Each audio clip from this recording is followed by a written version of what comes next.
working with working remotely is that you are able to work with the most talented people in the entire world. Period. And you have your people working with you, less time wasted, commuting, more time for family.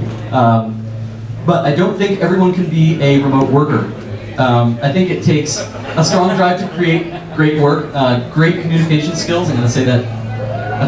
I can't say it enough to properly, tell you how strongly I feel about great communication skills here. Being flexible about time schedules and all these different things, and being able to take feedback well. But that leads me into communication. How do we promote good communication over remote offices? We use Google Docs and Trello and Dropbox and Skype video and all these things, which I'll go into slide by slide. So we use Google Docs, which is basically, we're living in the future because we have Google Docs. You can edit a document while someone else is also typing in it. It's the best thing in the world. Trello, I also can't say enough positive things about Trello. Anyone raise their hand if they've used Trello or are using it now? It's the best thing ever. If you're not raising your hand, you're doing something wrong. It's for task management and being up to date on what everyone else on the team is doing. So basically it's like Google Docs but for tasks, and it's super simple and really bare bones, but it's really awesome. We use Dropbox for our source assets, and we use a different version control for everything that's in the Unity game engine. But anything in source assets would be like our binary files, or source art, or PR snippets, or publicity, press kit, screenshots, video, web content, pictures of funny bugs that happen in the game over time.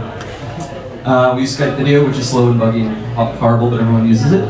And we use group chats, which are heavily segmented, so we'll have a design chat for Alchemy and a porting for this game specifically chat, and we ping the chat, and people would hopefully get it whenever they need to actually divert their attention to the chat. So it's better than actually calling someone up or tapping them on the shoulder, because they might be in a flow state of programming. You can ping the chat, and then whenever they have a second, they can check it out.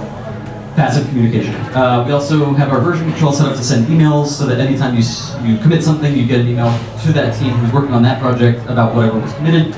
We also meet up multiple times a year in person, which I think is super important. So whether it's an indie meetup or demoing your game at PAX or GDC or doing game jams, or a thing we call Indie Cabin, where we rent a cabin in the woods and then we all go there for a week and drink beer and come up with a new game idea. I think that's super important. So I didn't have time to talk about all these other things, but that was about as much as I can cover in 15 minutes. So yeah, thank you, and there's Q&A after.